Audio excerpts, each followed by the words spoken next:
And welcome back to News Center. Thank you very much for staying with us.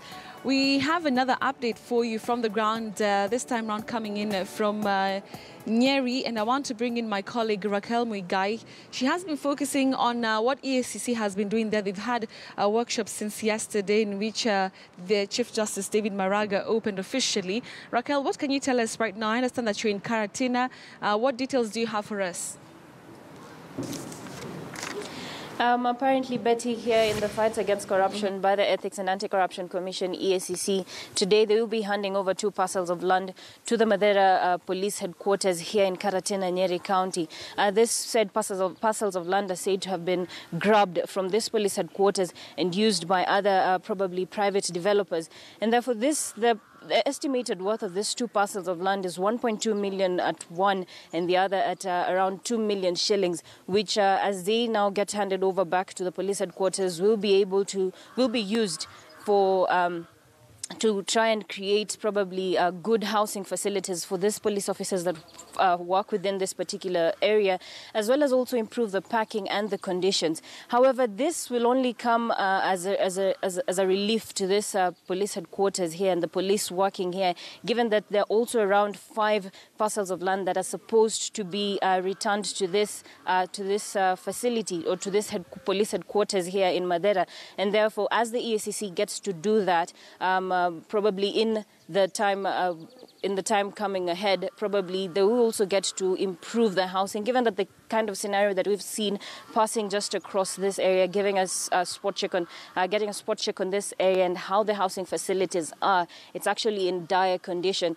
So far, the event is yet to start, and according to the press release as well as word from the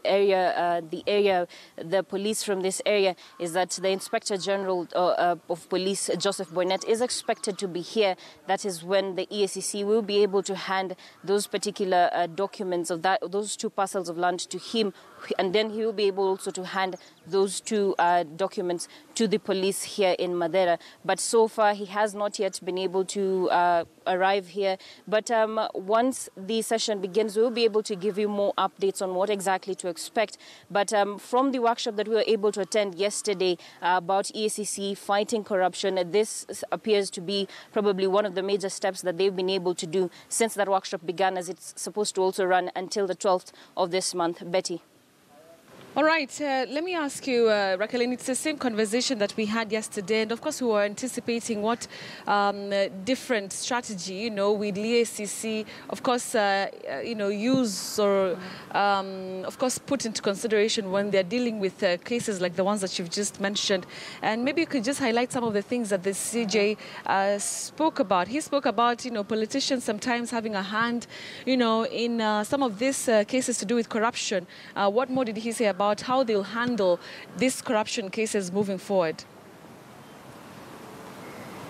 It is very true, Betty, as you mentioned, about the political interference. And as the CJ spoke yesterday, he said that there is political goodwill, especially coming from the President of Kenya, President Uhuru Kenyatta, being able to state that he is ready to fight corruption and will not spare anyone. And this is these are words that the CJ Maraga has been able to take seriously, has taken seriously, stating that given that they now have a go-ahead from the President himself and also from the political arena, given that now there is a lot of reconciliation and probably, if we can call it, forgiveness from all this political aspect, it appears to be that they're going to work hand in hand now with politicians. And also CJ Maraga was able to state that this, if it appears to be that there will be a case where political interference is a situation that has been placed as hindrance to being able to fighting graft, then he has to see the evidence. He has to be given what kind of interference has it been, what names have been mentioned,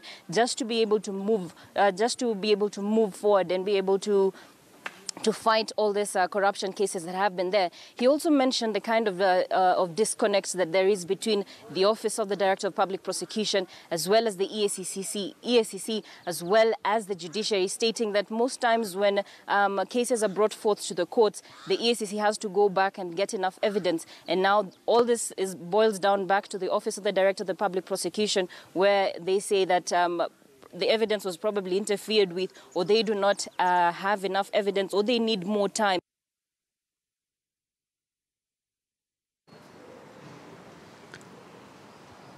All right, so Raquel Guy there, we apologize for that slight hitch there, but we'll get back to her shortly. But for now, though, we want to bring you up to speed with some breaking news. And Yala Member of Parliament Simon Mbugua has been charged alongside 4 others in relation to the attack against former NCBD Chair Timothy Muriuki at a Nairobi hotel.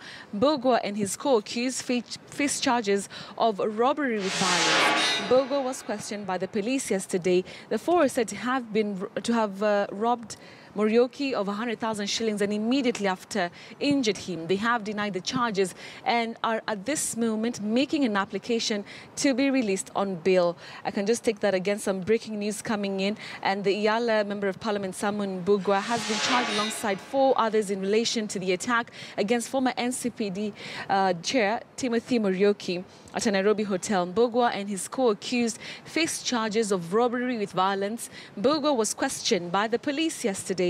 The 4 are said to have robbed Muriuki of 100,000 shillings and immediately after injured him. They have denied these charges and, like I mentioned at this moment, making an application to be released on bail. All right, so that is the latest development that we're getting. And of course, we'll continue to follow that very, very closely with our reporter on the ground. But yesterday, Sophia Owino spoke with the police spokesperson, Charles Owino, who spoke about Mbugua's account of events, confirming that indeed he had been arrested and remains in police custody, of course, leading up to him being charged today. Let's listen to that conversation yesterday.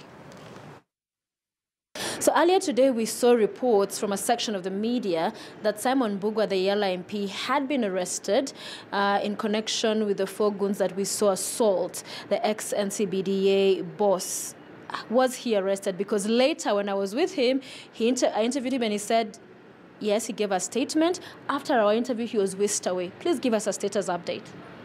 Yeah, it's true. He was arrested. And when he was arrested, he requested to be allowed to sit in a place in an hotel. That's in the morning? Yes, to be allowed to sit in a place in an hotel within our vicinity, and our officers were able to monitor him and see what he was doing for the purpose of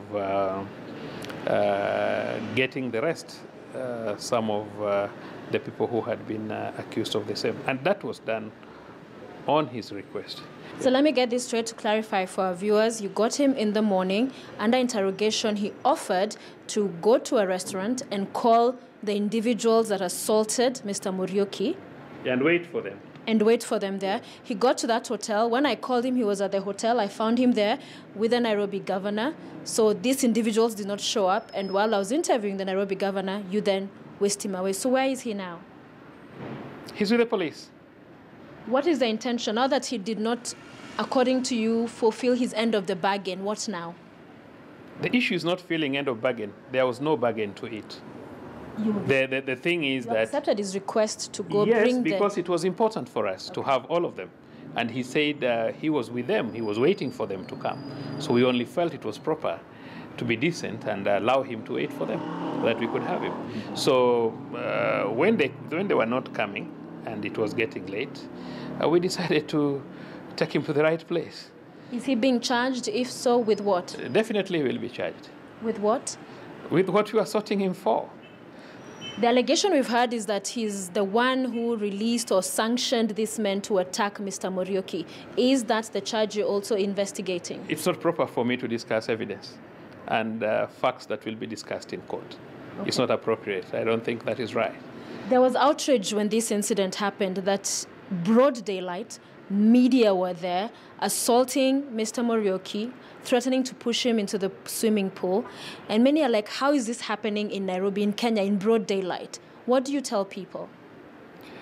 It's impunity that many of us try to express every time, everywhere. So those are some of the implications of impunity in society when they come up, and a kind of society or the people tend to entertain it.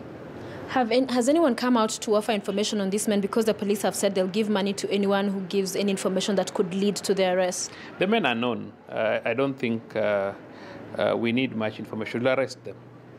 Why is it taking so long? This incident happened on the 30th. There are pictures now on social media purportedly of the men in a wedding with the governor Nairobi County. So they appear to be everywhere. In fact, in the interview, Mr. Mbugua said they are known in City Hall. They are always there. Yes. So the police appear to not be aggressively going after these individuals. We are simply decent in the way we do our things, and we have to do them within the law. Even if you've made a mistake, we have to look for you in a decent way. So, and that is why when Mr. Mbugua didn't treat Mr. Muriuki decently. So this is decent. No, that is up to them. The fact that your husband beats you today does not mean we will manhandle him. We have just to handle him in the normal way. So it's not prudent that if somebody has mishandled people, then we also mishandle them. I don't think that's appropriate. All right, Sophia Owino there speaking to the police spokesperson, Charles Owino. That happened yesterday. And the latest, of course, the latest details, like we're, of course, showing you on our screens right now, as the Iyala Member of Parliament, Simon Mbugua, has so far been charged. He's just been charged alongside 4 others in relation to that attack against former NCBD Chair Timothy Muriuki at a Nairobi hotel. Mbugua and his co-accused face charges of robbery with violence. And Mbugua was questioned by the police yesterday, and the 4 are also said to have robbed Muriuki of up to 100,000 shillings, and immediately after they injured him. They have denied these charges and are at this moment making an application to be released on bail. It's a story that we'll keep an eye on here on KTN News for you.